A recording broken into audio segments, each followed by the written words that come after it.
Welcome to the Henka Boys, episode 2. I'm James and this is Shaun. Hello. How's it going? It's going pretty good. I'm very excited for today's episode. Very excited. We have a theme for the episode, don't we?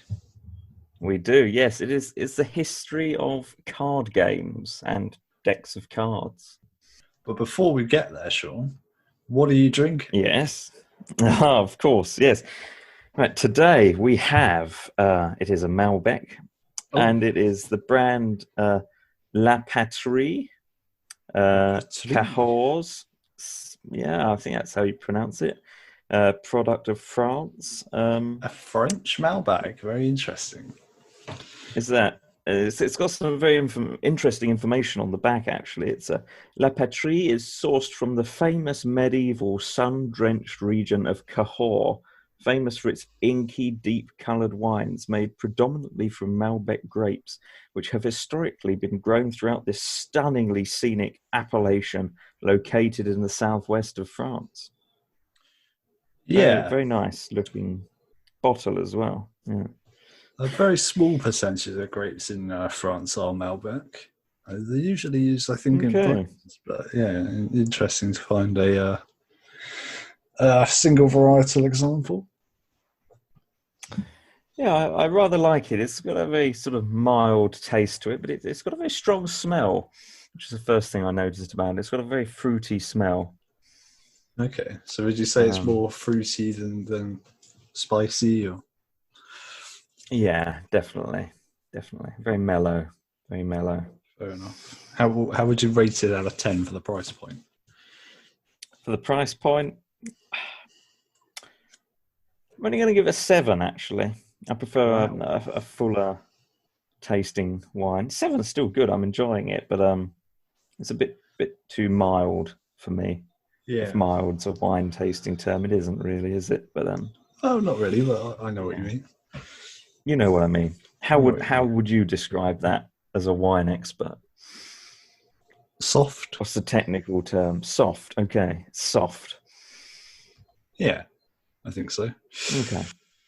And yourself, what are you drinking today? So I've got a bottle of English sparkling wine. Oh, wow. Disclaimer, I did get this for free from work, so I might be slightly okay. But it's Louis Pommery's Quality Sparkling Wine, Brut. So this is Louis Pommery. Have you heard of that producer before? I feel like I have seen a bottle of that, yeah. Pretty famous producer in the Champagne region of France. They make a lot of champagne. They've opened they've planted some grapes in England. This is the first, I think it's the first champagne house to release an English wine, which is interesting. Made from the usual champagne grapes, Pinot Noir, Chardonnay, and Pinot Meunier. Yeah, let's give it a pour. Oh, I like that sound. Very good. There we go. Oh, it's got a good fizz to it.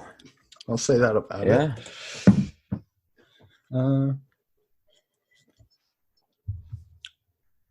My problem with it is acidity very high, which is something we would probably expect it coming from a colder region like England.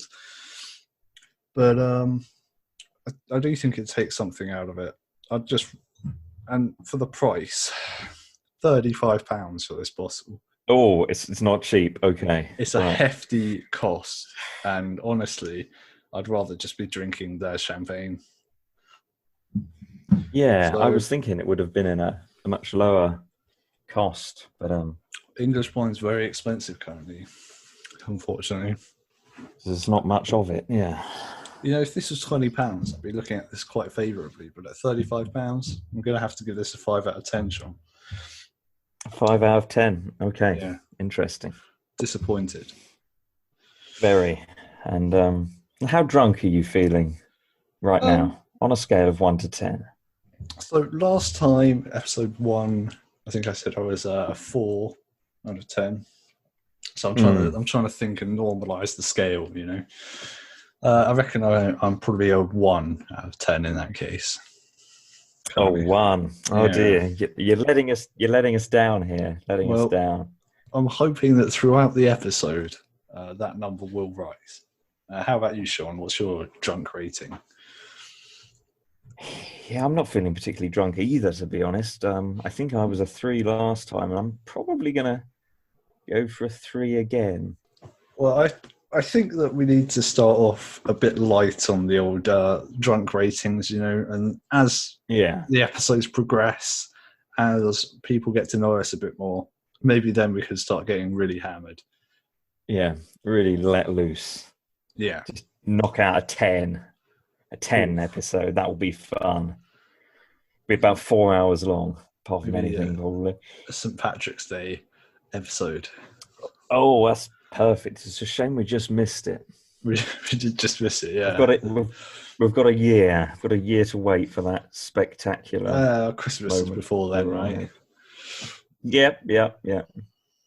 Or right. Halloween. We'll just think of something sooner. Halloween, sure, yeah. Yeah. Start of April's coming up. It is. Yeah, Easter. A drunk Easter special. Excellent. Yeah. Perfect. All right, so firstly, I think I owe everyone an apology. You do. I'm very disappointed in you. Last time we said we'd talk about the new Ozeki, but we completely forgot. Yeah, we forgot. So we're moving now. So there was too much to cover. There was too much to cover, but we're moving now into a small sumo segment. Probably won't be that long. Let's talk about Asanoyama. He's been officially promoted now to Ozeki, following 32 wins over the last 3 bashos. Usually 33 wins would be required. However, he received some commendations for the quality of his sumo, and he was unanimously voted into Ozeki by the Japan Sumo Association. Do you know how many people vote on that? I've got no idea. I don't know. No. 3, 20? No idea. Could be 1. We don't know. It could be 1. It's dictatorship. Just the Asanoyama. We don't know. Yeah. So what are your thoughts on Asanoyama? I think he's good, but I'm not sure he is Ozeki standard. Having said that, the other Ozeki currently doesn't seem to be performing that well either. So I think they were really looking to promote someone, and he was the best option. Yeah. Particularly since it seems like Takakeisho may not be an Ozeki much longer if his current performance sticks. Interestingly, Asanoyama will be the first new Ozeki since Takakeisho's promotion in March of 2019. So that's an entire year without any promotions. And Asanoyama is a basho winner. He won the May basho in 2019. And he got 2 Sanshos or special awards. He got the Fighting Spirit and the Outstanding Performance for that win as well. The one that he won. So he is, he has got some pedigree behind him. I mean, he's got the same number of view shows as the probably all-time best Tokushori. Yes. Yeah. So, in an interview, I'll just read a little quote here. He said, "I will live up to my name as Ozeki. I love the sport of sumo.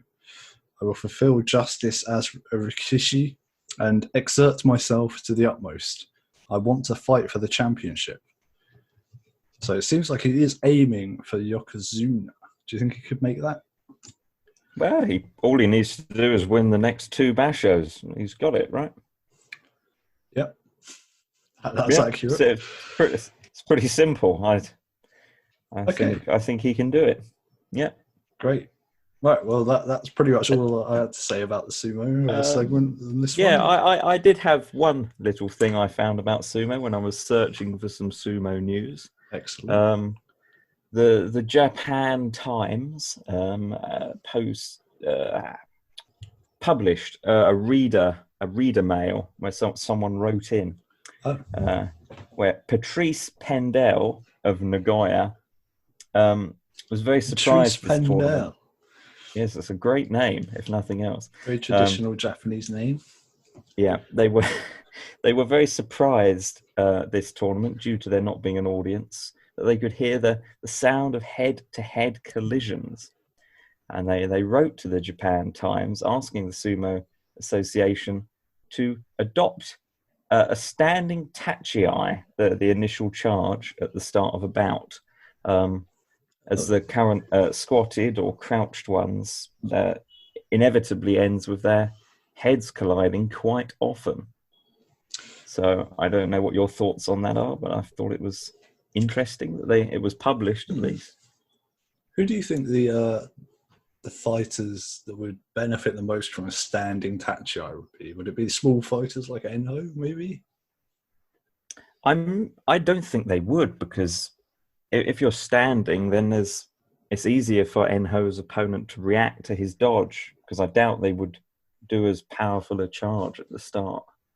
I see. I think it would probably benefit the belt fighters a lot more, as they're already in a better position to attempt to grab, whereas the guys who really go for the big charge and the push out of the ring would probably suffer. Interesting. I don't think it'll happen just because of how traditional sumo is, and it's got its roots in Shinto religion, and they're very they don't like change, the Sumo Association, do they? No. But yeah, interesting thought there. So I think that is the end of the sumo talk for this episode. Oh, Shaun, where are we heading now? Where are we heading now? Indeed, it's a good question. Well, we have a new segment, I'm delighted to tell you, called Poem Patio. So let's head out to the patio and enjoy a breath of fresh air. I have to hold my hand the whole way. Oh, I'm sorry, James. Sorry. I'm blushing. So enjoy yourself on the patio. Like, there's some plants to look at. There's some loungers. Relax while I read out a poem that I composed earlier today. And its subject matter is of some relevance to our main topic later on. So here we go. I have no cares for your canasta. Your piquet doesn't pique my interest. I have not the persistence for patience. I don't have the time for a tryst with whist. Playing cribbage, an awful image. Blackjack bores me beyond belief. I can't pretend I have a poker face, and I find baccarat so old hat. Rummy makes for a queasy tummy. A game of bridge makes me want to nap. So let's just play some nice and simple snap. There we go. That's my poem.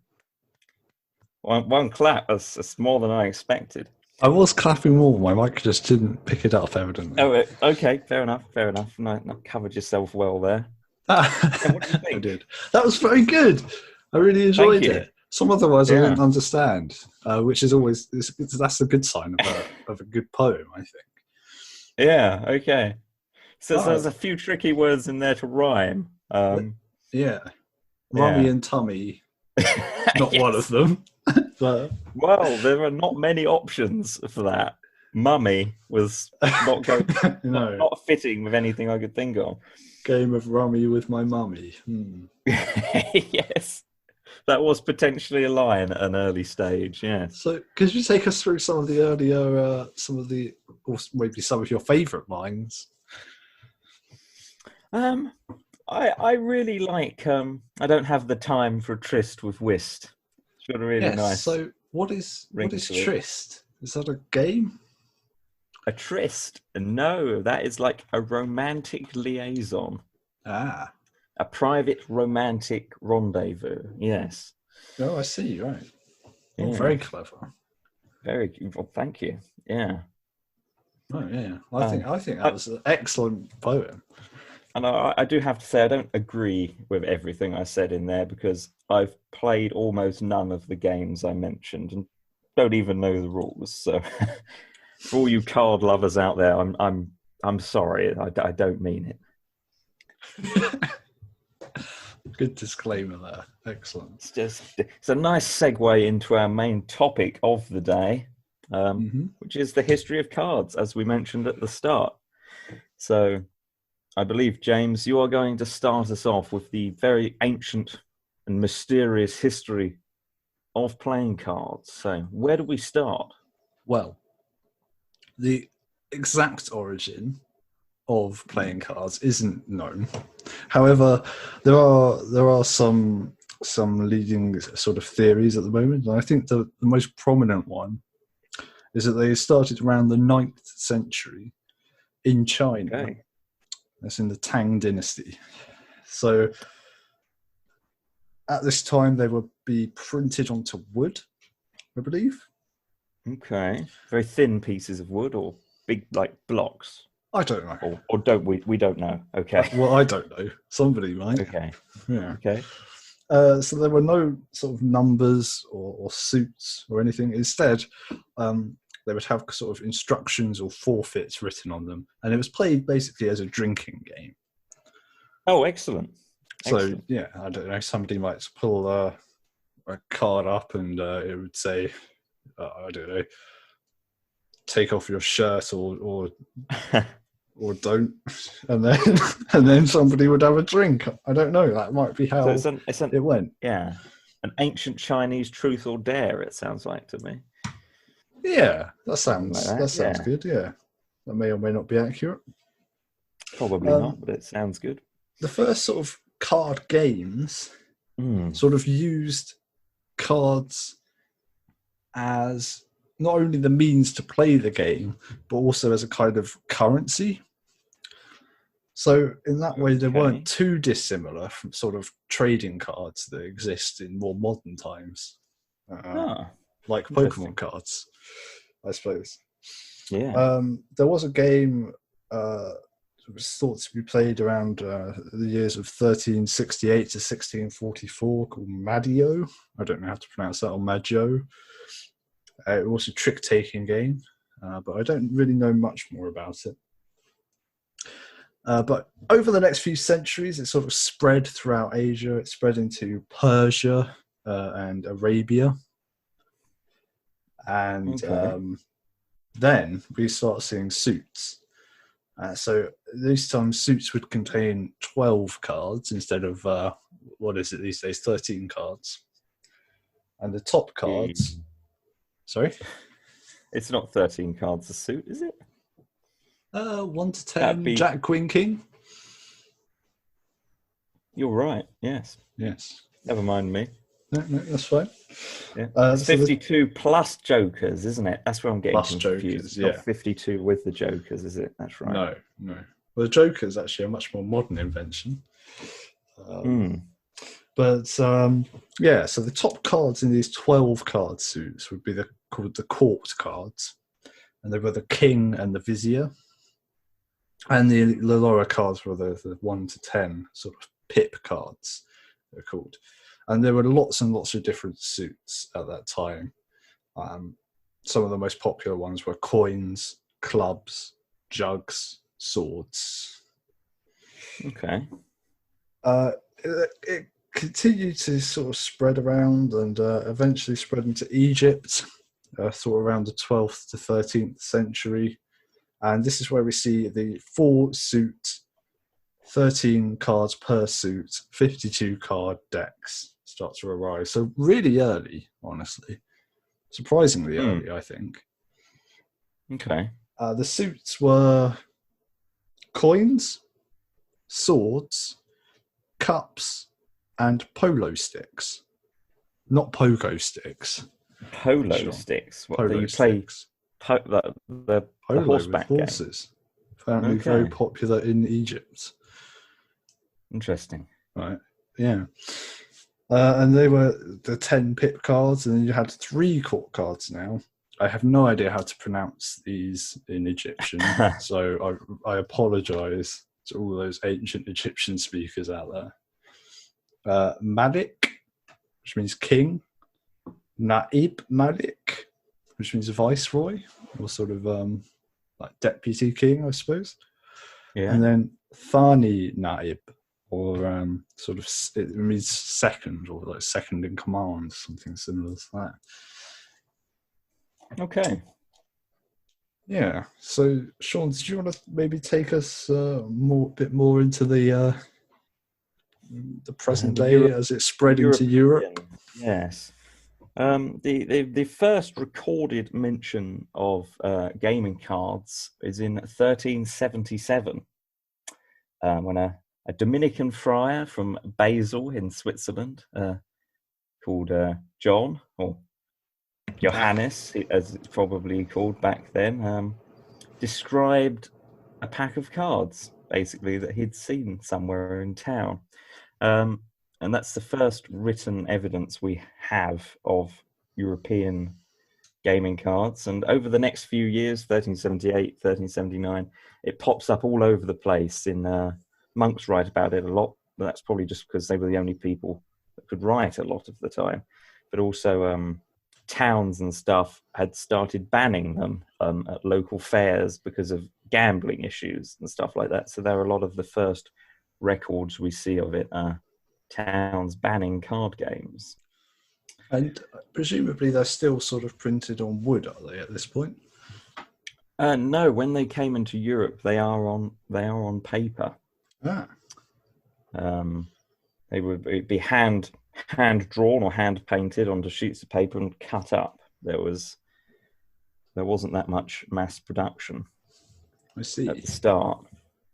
In fact, a lot of the surviving cards from this period, however, are extremely high quality. So we're not 100% sure what the cheaper ones looked like. Some of the earliest surviving cards are from the Viscount. They're tarot cards, actually, which is jumping the gun slightly. We'll come back to tarot later, I think. But some of the earliest surviving cards are the Visconti Sforza tarot cards from Milan, and there are 15 incomplete sets of these from around the 1450s, and they were commissioned by Filippo Visconti, the Duke of Milan, and his successor and son-in-law Francesco Sforza, and they're incredibly elaborate. They're made with gold leaf, and they're incredibly detailed and well painted by artists, and they would have cost a fortune. No one would be able to afford them. So that we don't know what the I believe 1600-ish or something is the earliest surviving playing cards. So the sort of cheap mass-produced ones. So we're not 100% sure what these first ones would have looked like. So presumably they were just made from lower quality materials and therefore survived. Yeah, they were very vulnerable to decay. They probably wouldn't last a couple of years, let alone a couple of centuries. The four suit system continued, we got a split between the countries. There's varying arguments, but apparently Italy or Spain were the first places to use cards when it spread into Europe, and they're quite similar. They have a cups, coins, clubs, and swords in both the Italian and so.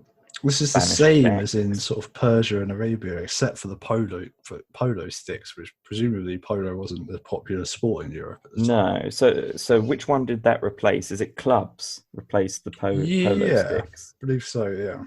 Okay, so that didn't change too much, but it's when it spread into Germany and France that we get stuff more resembling this what we're used to. And it was the Germans actually that really decided to make cards a business, because they really became immensely popular very quickly on the continent. And the Germans, a country famous for printing books and stuff, the printing press being invented in Germany, and so they really took hold of to almost a monopoly on card production. And it varied between the producer. They liked novelty in Germany, and so you get decks which have animals, kitchen utensils, frying pans, printers, ink pots, Frying pans. Oh, they yes. sound quite good.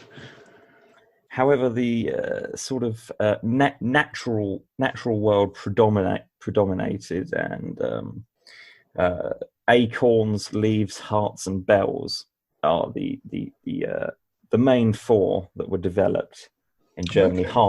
Hearts being the same as ours, bells being diamonds, acorns being clubs, and leaves being spades. And the leaves, Interesting that clubs has disappeared, but will eventually reappear in the future. as a name, but not really as a picture. Oh, so it was the weapon more than anything else in the past, right? So the German symbol for leaves is basically just a green spade, because it's a spade-shaped leaf. Yeah. But it was what we've got today is called the French system of suits, and that they are hearts, tiles, clovers, and pikes. Interestingly, but the images are the same. So hearts, we've kept the same. Tiles, when the English got obsessed with cards, they renamed them diamonds. Clovers, they called clubs, which is why it's like a three-leafed clover, the picture. But we went back to the sort of more original term of clubs for that, and that were the spade, which the French called pikes. Presumably, it looks a bit like a spear tip. Okay, We decided to call that spades because it looks like a shovel as well, I guess. Yeah. Call a spade a spade. That's what we do. I call spades. Yeah. Yeah, I think most people do. So yeah, the Germany started printing playing cards properly on machines. Before that, the images were like carved in wood or copper and were hand printed, and it took a lot longer. So Germany was the big producer at this time, right. and until the French. What sort of year? Do you know what sort of year that was? The late 15th century. Okay. And it was Germany. It was a country famous for its mercenaries at the time. And the Landsknecht. Yes. And they cards were extremely popular amongst soldiers, and historians have said that these mercenaries going all over Europe is one of the reasons why cards spread so quickly and became. I suppose so they didn't really have much else to do on the road all the time. Cards are very easy to carry around. They don't take up much room as a pastime. But the French symbols are very simple. Like the German ones were still very artistic. They were quite elaborate. But when the French came along and made their standardized pictures, they're all flat. They're one color with an outline. And that became very easy to reproduce. And so that's why over time, and especially by the time it became popular in England, that's why we have the French pictures, because they're cheaper and easier to print. But also, I think it stopped that initial moment of potential confusion when someone pulls out a deck of cards and then everyone has to figure out what all these different symbols mean. There was a time, I imagine, when you would be playing with lots of different decks depending who you were playing with. Your friend might have a completely different design to yours. So yeah, and I assume as well, before they were sort of mass produced, cards would go missing, and I assume cards would be taken from other decks and sort of integrated into one deck. People might even make their own. Yeah, so you may end up with a right mixture of different symbols and things. So it's quite good that it was standardized eventually, I guess. Another thing is that the German decks, for example, had no ace, so they were 48 card decks. Oh right. So a lot of traditional German games to this day, I believe, don't use an ace. Oh right. And they also have no queen. Right. Yeah. You have a king and two knaves, an Oberman and an Unterman, meaning upper and under nobleman for the other two cards. So did the Queen come in when it eventually spread to England? I take it. No, the Queen had been in it before. The Germans decided to take it out for some reason. In earlier Spanish and Italian sets, there is a Queen in there. Okay. An interesting thing I found out about this actually is the British rule, which came about, I believe, with Queen Anne in the early 18th century, where they swapped the value of the King and Queen in Britain when there was a female monarch on the throne. So the Queen became the highest card. That's interesting. Not in practice today, of course. We've had a female Queen for a long time. This seems to have fallen out of favour. Yeah, we've had a female Queen for about 2 lifetimes. Yes. Another interesting thing about earlier British and French decks is the images of the 4 kings were based on real people. Charlemagne, the legendary, not legendary, he's a real person, but the king of the Franks. King David from the Bible, Julius Caesar, and Alexander the Great. Most early decks, the design was quite obviously from the period of history that those kings were from. All pretty good choices, except I think for it's the a one shame. that isn't real.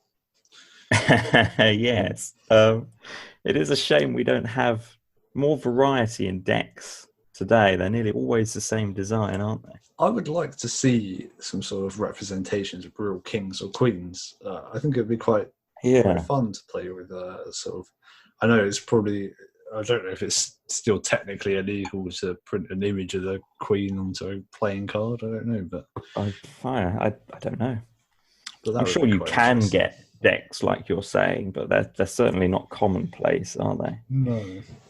One interesting thing as well, I didn't realise, but Japan was very late to the playing card arena. They only received or started getting playing cards in the mid-16th century. So pretty late. When they started trading with the West. Yeah. But I just assumed that since it started in sort of China that they would get it earlier. But of course, Japan was very famously very isolationist and continues to be today to some extent. Yes. I wonder how popular card games are in Japan as a pastime. Well, for gambling is very strictly enforced in Japan.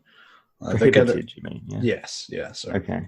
They get around it sort of with pachinko parlors, and pachinko parlors are sort of their main way of gambling over there. So I'm not sure how popular it is. Probably not very. Interesting. Other stuff I've found out about the development is the backs of playing cards for the first 500 years or so were plain, just to save on ink and production time to make them cheaper. Yeah. The issue with this is that these backs would easily pick up stains and smudges, which would be used as a mark for your opponent, and so they'd know what cards you had if they were familiar with the deck. So this proved a big problem with gambling. But it wasn't until the early 19th century when a British stationer called Thomas de la Rue, doesn't sound very British, but he was, he decided to start printing dots and stars or other simple designs to the back. And that's deliberate rather than a plain colour, because it's to hide any little stains or marks because of the... Right, so the backs of playing cards are sort of deliberately complicated and made to sort of confuse the eye, I guess. Yeah, like camouflage the stains or like marks a on chameleon. them. Yeah. And that really surprised me. I can't imagine playing cards with white, just plain backs on them. Yeah, but then nowadays with modern card games, trading card games and battling card games, people do buy card sleeves to put their cards in, and the backs of those are often nice and plain because it looks quite clean. But of course, they're being made out of plastic. They're much harder to mark. Yes. Another later invention is what's called indices, which is having numbers and letters in the corners of cards. You know, like Q for the Queen or 1 or 2, so you don't have to count what's on the card. And this was apparently in America, the United States, in the American Civil War, and it allowed the players to hold the cards tightly in one hand, and you only have to look at the corners. Whereas before that, it was more difficult to hold your hand because they had to be spread out if you wanted to count what the number. I didn't even think of that. That's that must have been very inconvenient. For the first 450, 500 years of cards, you had to see the whole card to see what was on it. They were idiots back then, weren't they? They were. It seems so obvious. But, it wasn't thought of until relatively recently. The Joker was a relatively recent sort of introduction as well, although I'm not entirely sure on the origin of it. I don't know if you know anything about it. I don't know much. I know it's I think it's from roughly the same period in the United States, where cards had become the predominant form of gambling. They'd invented poker in this period. I do love some poker. I think the gambling houses introduced jokers to make a bit more of a random fun element in certain games to entice people to play. So kind of a forfeit kind of thing, and it made. I assume when a joker got drawn, the entire table would be exploding with laughter. Possibly, I don't know. It probably changed from game to game. I think joker's a good thing in some games. Right, okay, right. I suppose so. I don't know. There's so many card games, aren't there? And so all of this originated potentially, we don't know for sure, but potentially in China as a drinking game. Yes. And that is interesting. I mentioned tarot earlier, which I saw a bit about, because tarot used to just be a card game. There's various versions of it. And they're some of the earliest card games where the rules are written down. Okay. And the word tarot actually comes from an Italian word, trionfi, which means trump, where we get the term trump cards from. I see. And it wasn't until around about 1750 where the first use of cartomancy, or reading cards. I think that's a great word when I read it. Cartomancy. Yes. Amazing. We need some more video games with cartomancers in, don't you think? I'd love to play as a cartomancer. That's a great term. It comes from an anonymous... I was thinking of card games with cartomancers in. Hand of Fate, very good video game if anyone's out there looking for a card game. Okay. Yeah, it has an anonymous manuscript from 1750, which documents rudimentary divinatory meanings for cards from the Tarocco Bolognese, which is one style of tarot cards, because there's lots of different types, far too much to go into. Of course, where the term spaghetti bolognese comes from. Yes. It was invented during a card game, of course, which is quite a well-known fact. I think so. And so from then on, tarot became very popular for the occult and stuff like that. But for the first few hundred years, it was just a card game, and the pictures were just for fun. Right, okay. And apparently in Southern Europe, especially in Italy, tarot is still played as a card game, whereas everywhere else in the world thinks of it only as sort of spiritualist sort of thing. Having said that, I would love to play a game of tarot then, the original. Yeah, we'll have to look through some different versions of it, because there's a lot of different types. Some have got Well, 70 cards, some have got 90. wow. But the other designs for the cards, such as the Germans, heart spells, acorns, leaves, etc., are still used in those countries.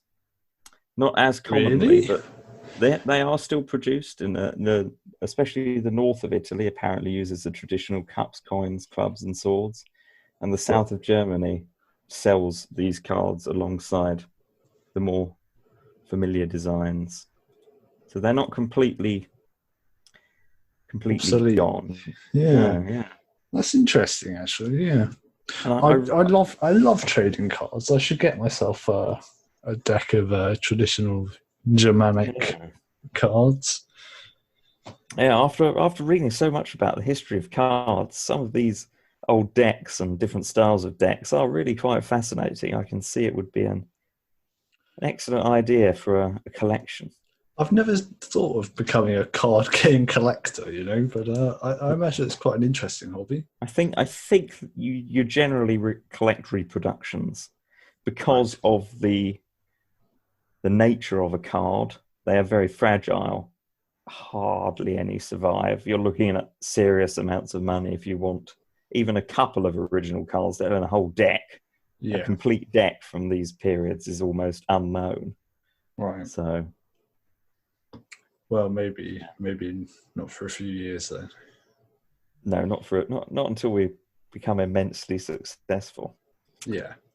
I also sort of found a little interesting tidbit about the game Blackjack, because I was looking at the earliest card games which we still play, and this is probably, although PK is older and cribbage I think is a bit older, they're not that common anymore. Although apparently cribbage? In the early 20th, yeah, cribbage is fairly common. But apparently in the earlier 20th century, it was the most common card game in England. But I doubt many people know the rules these days.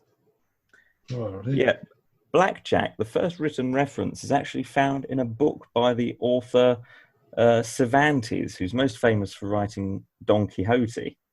Right.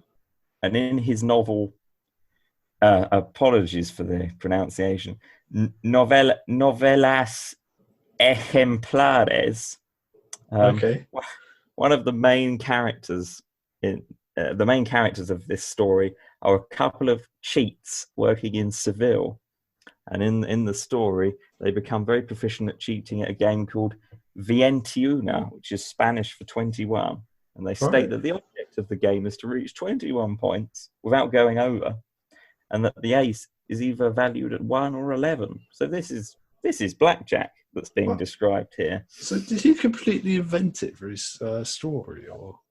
No one knows. He was famously a gambler and lost a lot of the money he made from his works to gambling, apparently. So maybe he picked it up somewhere, or maybe he developed it, or made it up. No one knows. But it's interesting that is the very first written reference, and there's no others for 20 or 30 years, I believe. So that is interesting.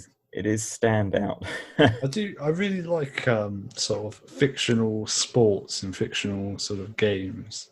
I like the idea that one possibly was a fictional game and sort of made its way out of the page and into real life. Yeah, like what's the famous game from the Elder Scrolls? I can't remember. What do you mean? There's a famous card game in the Elder Scrolls series, isn't there? I think you're thinking of The Witcher. Am I? What's the one? Okay, it's from The Witcher, is it? Yes. Well, I've learnt something today. I thought it was Elder Scrolls. Yeah, I was racking my brain there for a game in Elder Scrolls.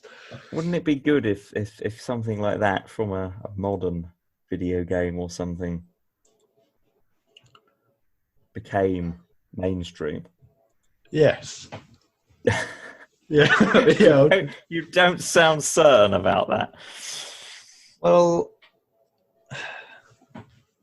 I think that I'd prefer them to be manifested into sort of physical card games or physical games in some way.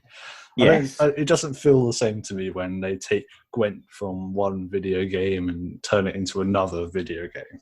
I'd rather have a Gwent set in front of me, you know? I agree. And I was going to mention that before the end of this episode.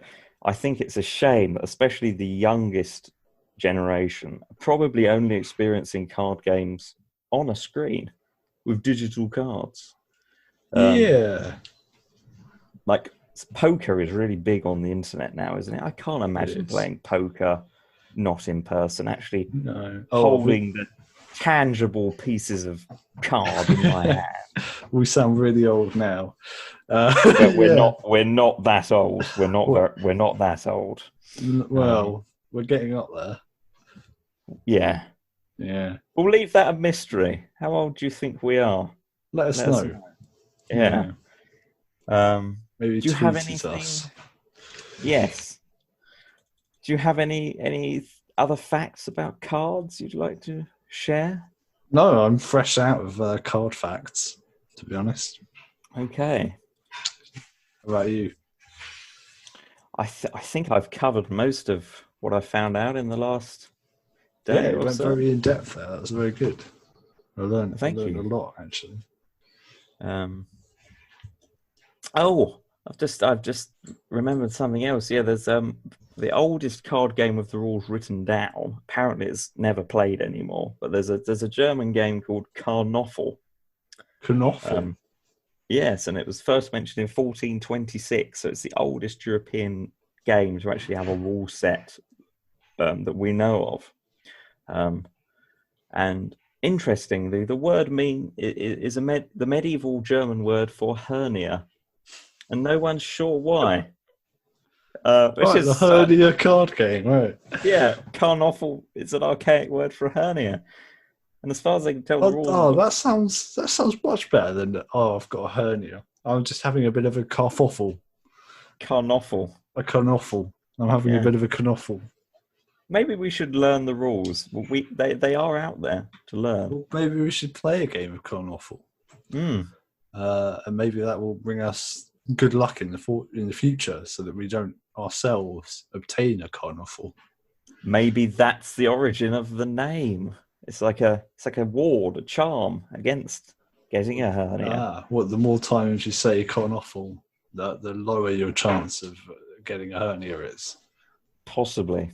Well, I think that you and I probably said carnoffel more than most of the people in the world that currently live right now. Definitely at least the top 10%. So if we live the rest of our lives without getting a hernia, we've basically proven our hypothesis here that saying carnoffel lowers your risk of hernia. If you're a manual worker listening, start saying carnoffel. It's worth a try, and it can't hurt, can it? It's worth a try. Is this how religions start? Possibly, yeah. That's a bit controversial, isn't it, James? Carnoffel. Carnoffel, fair enough. What better response could I have hoped for, really, in that situation? Well, wrapping up our card discussion today, if you could have one celebrity with you in a room and play a game of cards of your choice or of their choice, who would you choose? Barry from EastEnders. That is a surprising choice. It's not even close. Not even close. No. The man is a legend, but what do you think would make him perfect for a card game partner? His raw energy. His charisma. Mm-hmm. You know, I can't deny he's very charismatic. I can imagine myself in a smoky room staring across at Barry from EastEnders with his 2 cards in his hand. We're playing Texas Hold'em. Of course. I'm sitting there with my 2 cards as well. The dealer is dealing out cards, but we're not really looking at the cards, Shaun. We're looking into each other's eyes. At first, we're looking into each other's eyes to gain some kind of competitive advantage in the game. However, as time progresses, it stops being so much about the game. It starts being about the 2 of us. We don't even notice the dealers in the room anymore. There's just a deep, Okay. fundamental connection between me and Barry from EastEnders as we stare into each other's eyes. Okay. Barry, if you're out there, we'd love to hear from you. And it won't be awkward at all. At Henka Boys on Twitter. Yeah. Reach out. Reach in.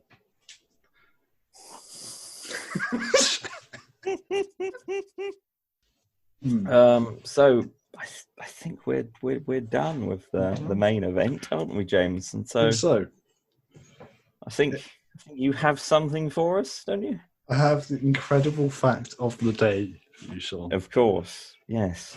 So every week, something's going through my mind. Only one thing. At least one thing. There's only enough room in there for one thing. Yes. Right? This week, last week, episode 1, it was armadillos. Yeah. How can we forget? I'm still thinking about armadillos. Next week is this week. And this week, I'm thinking of cabbages. Cabbages. Oh. So, sure. Okay. I pose to you the question: how much cabbage does the world produce in weight every year? I have no idea. It's guess. obviously going to be in millions of tons. Can you tell? Is that correct? That's correct. Megatons, I prefer to call them. Okay. Let's say 600 million tons. That's way too many tons. That's okay. That's almost 10 times too many tons. I said, is it in the hundreds of millions? And you said yes. Didn't you say 600 million? I did, yes. Sorry, no. Well, it's 71 million tons. Okay, it's not in the hundreds of millions. Okay, I may not have said that. Apologies. I can't remember. Who knows? I'm getting a little bit drunker, Shaun. I don't know if you can tell. I am as well. Yeah, Excellent. because I can't remember if I said hundreds or not. I think I did. 71.4 million tons of cabbage a year. That's an insane amount of cabbage. It is. That's a lot of cabbage per person in the UK. Yes. That's a ton. That's roughly a ton per person. Of cabbage per British person. Excellent. Yeah. I have in front of me the 5 leading countries in terms of cabbage production. You're not going to make me guess, are you? Do you want to have some guesses at which countries I could have in the top guess. 5? I'll have a guess. I reckon China has to be in the top 5. China's number 1 with 33.4 million tons of cabbage per year. Almost half. Almost half. Yeah. Any others? Where else do I want to guess? The USA? No. No? Okay. India are number 2 with 8.8 million tons of cabbage per year. Excellent. And, the next 3 are Russia with 3.5, South Korea 2.4 million, okay, and the Ukraine with 1.7 million tons of cabbage per year. These are figures from the United Nations from 2017. They may not be entirely accurate now. Yeah, but accurate I enough can't for our imagine. purposes. Can't imagine they've changed that much in the last 3 years. I don't think there's been a huge cabbage shortage. Eastern Europe, of course, eats a lot of cabbage. Now, I think However, the most consumption per capita per year of cabbage is in Russia, where per capita per year they eat 20 kilograms of cabbage. That surprised me. 20 kilograms. Yeah. It's a large cabbage is around a kilogram, I would say. So that's 20 cabbages. Cabbage. A very large. I don't know, actually. Doesn't sound like that much when you say it like that. Half a cabbage a week, something. Yeah. Half a cabbage. I don't think I've ever eaten half a cabbage a week. No. To be honest. No, but when you cook them, they don't. They go down to not much. They wilt. Yeah. They wilt considerably. That's a professional cooking term, ladies and gentlemen. Yeah, they will like Wiltshire Take cabbage. under pressure. Yes. Or against anyone with any sumo skills whatsoever, apparently. Yeah. So we have I have a list of different sort of cabbage dishes around the world. Some of the most popular. Okay. So in sort of Europe, the most popular cabbage dish is, what would you say? It's a fairly famous one. Sauerkraut. Yeah. So that's a sort of fermented cabbage. Where else is fermented cabbage pretty famously eaten, Shaun? I think it is Japan. No, it's South Korea. It's not. Oh, where they make kimchi.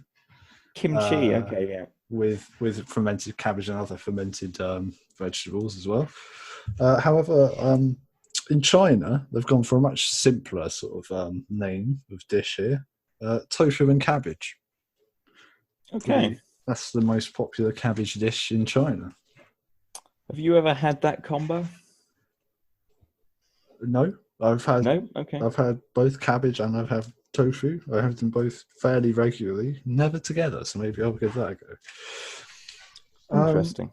In England, of course, the most famous cabbage dish is bubble and squeak, which is just mash and cabbage. Yeah. Have you not had bubble and squeak before? Never, no. They do them in in frozen sort of little discs in the supermarket. That sounds delightful. Very tasty. No, it's awful. Oh, okay. Yeah. Like 1950s school dinners. Oh, it's potentially worse. Well, I don't know. I haven't lived through the 1950s yet. No, we skipped that decade, didn't we? We did, yeah. We'll go back later. Mm. I don't think we missed much. No. And then in Poland, they love cabbage in Poland as well. They do. Yeah. So that was the incredible fact of the day. Do you have any thoughts? Was it a good topic? It was. I'm sitting here thinking of cabbage now, and I don't really like cabbage, but you've made me want to eat cabbage. So I'm not sure what that means. Do you know, I like cabbage, but I think if cabbage gets overcooked, it tastes disgusting. It has to have some structure left in it, doesn't it? Yeah. I always get the taste of chocolate out of overcooked cabbage. Okay, maybe could use that as for people who are dieting. Say, tell them to eat some overboiled cabbage instead of chocolate. You know, it's perfect. Well, the combination of chocolate flavour and cabbage in your mouth isn't the best, to be honest. Yeah. I can't attest to that. I'm sorry. That's okay, Shaun. Well, that just about wraps things up, I think, Shaun. Yeah, I think it does. That was a pretty successful second episode, if I do say so myself. I agree. Yeah. So, we're going to head off. We're still not quite sure how to end a podcast, to be honest, but you can contact us at Twitter, contact us on Facebook. If you do contact us with a question or an interesting thought or almost anything, we could read it out on the podcast if it's interesting enough. Yeah. Let's give you a shout out if that's what you want. Or if you want to be a guest, please get in touch as well. You'll find links in the description below. Thanks for listening. Yeah. Goodbye from me. You have to be interesting, though. Sorry. Yes, please be interesting. If you're more interesting than us, that's good as well. That's not even that difficult. No, it's easy. It's easy. Right. Goodbye, everyone. Goodbye.